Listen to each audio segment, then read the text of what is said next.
Tel pasteur, tel prophète m'a demandé d'épouser ce frère ou cette sœur, cet homme ou cette femme, parce qu'il s'agirait de l'homme ou de la femme de ma destinée. Et apparemment, je ne dois pas résister au Saint-Esprit, même si ce n'est pas ce que je veux.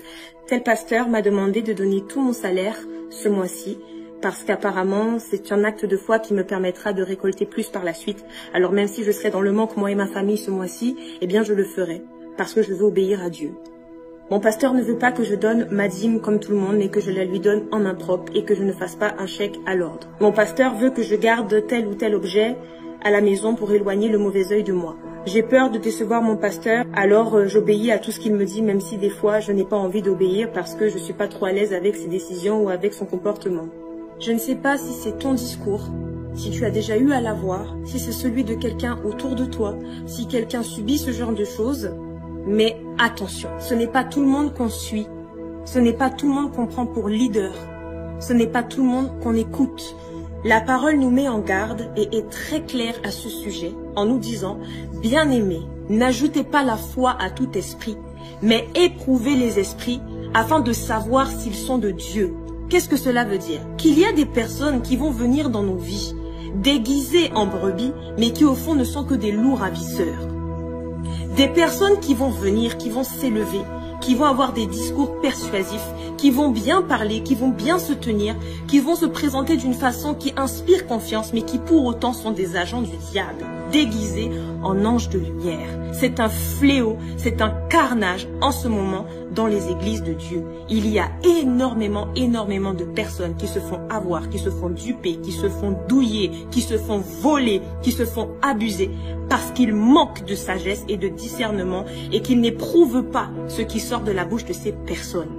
Attention! Et la parole soutient mon propos en disant « Gardez-vous des faux prophètes. Ils viennent à vous en vêtements de brebis, mais en dedans, ce sont des loups ravisseurs. » Et la parole rajoute encore en nous disant « Vous les reconnaîtrez à leurs fruits. » Qu'est-ce qu'on entend par là? Que vous pouvez être face à une personne qui a de l'onction, d'une personne qui fait des choses. Mais l'onction ne détermine pas la véracité de son ministère. J'irai même plus loin en vous disant que le diable même donne l'onction. Toute onction n'est pas onction de Dieu. Attention, on ne reconnaît pas un vrai homme de Dieu, une vraie femme de Dieu, un vrai serviteur de Dieu à son onction ou à ce qu'il fait. On reconnaît aux fruits qui sont portés. Combien d'âmes sont gagnées pour Jésus? Combien de personnes sont sauvées? Combien de personnes sont transformées? Combien de personnes sont impactées positivement dans leur vie et dans leur entourage? Est-ce que le mandat donné en Genèse 1, versets 26 à 28 est accompli? Est-ce que ces personnes sont fécondes? Est-ce que ces personnes se multiplient? Est-ce que ces personnes remplissent la terre? Est-ce que ces personnes assujettissent et dominent? Est-ce que ces personnes prêchent l'évangile partout, dans tous les domaines, dans tous les environnements? Est-ce que le message de l'évangile est prêché? Oui ou non? On reconnaît un arbre à ses fruits, pas à son onction. Un bon arbre portera de bons fruits, mais un mauvais arbre portera de mauvais fruits. La personne en question manifeste-t-elle les fruits du Saint-Esprit? Est-elle douce? Est-elle patiente? Est-elle remplie de l'amour de Dieu? Est-elle remplie de compassion? Fait-elle réellement l'œuvre de Dieu?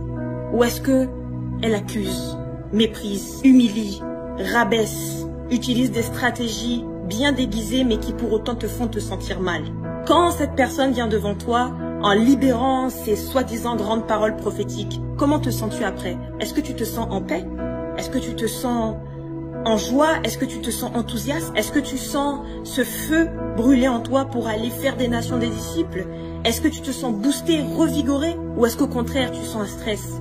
Tu sens un déséquilibre? Tu sens une angoisse? Tu sens des doutes? Tu sens une forme de confusion? Tu te sens rabaissé? Tu te sens moins bien? Attention au témoignage intérieur, mes frères et sœurs, je vous en supplie.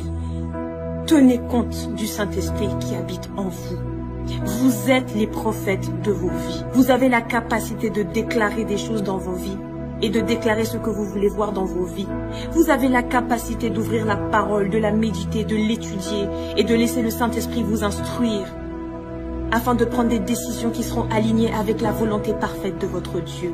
Je vous en supplie, ne laissez pas un homme, ne laissez pas une femme, ne laissez pas des personnes sous prétexte qu'ils ont des titres diriger vos vies. Éprouvez les prophéties qui vous sont données, éprouvez les messages au travers de la parole. Hébreux 4, versets 12 à 13. Vous avez une arme redoutable entre vos mains qui s'appelle la parole de Dieu. Demandez au Saint-Esprit d'ouvrir vos yeux. Le témoignage intérieur vous confirmera ou vous réfutera que les propos qui sortent de la bouche de cette personne en face de vous sont de Dieu ou pas de Dieu. Un titre n'est pas une garantie de la validité du propos qui va sortir de la bouche de l'individu. Il ne faut pas avaler tout ce qu'on vous dit sans aller éprouver dans la prière, dans le jeûne s'il faut et dans la parole. Entretenez votre relation avec Jésus. Priez, cherchez la face de Dieu. Ne laissez personne dicter votre vie à votre place, prendre des décisions à votre place. Éprouvez les situations à la lumière de la parole de Dieu. Cherchez Dieu. Et Dieu vous conduira toujours dans sa volonté et dans les bonnes directions et dans la bonne voie. Vous êtes capable de le faire. Vous êtes bénis, vous êtes appelés, vous êtes oints, vous êtes choisis, vous êtes aimés.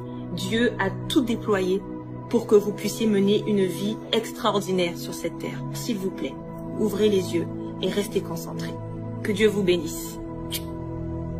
Ça explique pourquoi un nombre considérable de magiciens et de sorciers ont pu devenir pasteurs. Ça explique comment ces pasteurs sont parvenus à faire pénétrer la magie et l'hypnose en les faisant passer pour des manifestations du Saint-Esprit avec des miracles sataniques et de fausses délivrances. D'ailleurs, les miracles sataniques, ça ne date pas d'aujourd'hui. Déjà au XIXe siècle, c'était dénoncé. Le Christ et les antéchrists dans les Écritures, l'histoire et la conscience. C'est un ouvrage publié en 1858 et écrit par Victor Auguste Deschamps. Page 424, on peut lire ceci. Les miracles sataniques ne tromperont jamais que ceux qui aimeront à être trompés, ceux qui se laissent porter à l'iniquité parce qu'ils n'aiment pas la vérité, et que là est la raison de la justice terrible qui permet leur séduction par les prodiges de l'esprit de mensonge. Et oui, les miracles sataniques étaient déjà dénoncés au XIXe siècle. Les miracles sataniques et les fausses délivrances sont les résultats d'un jeu entre des sorciers qui font office de pasteurs et les entités démoniaques avec qui ils sont complices.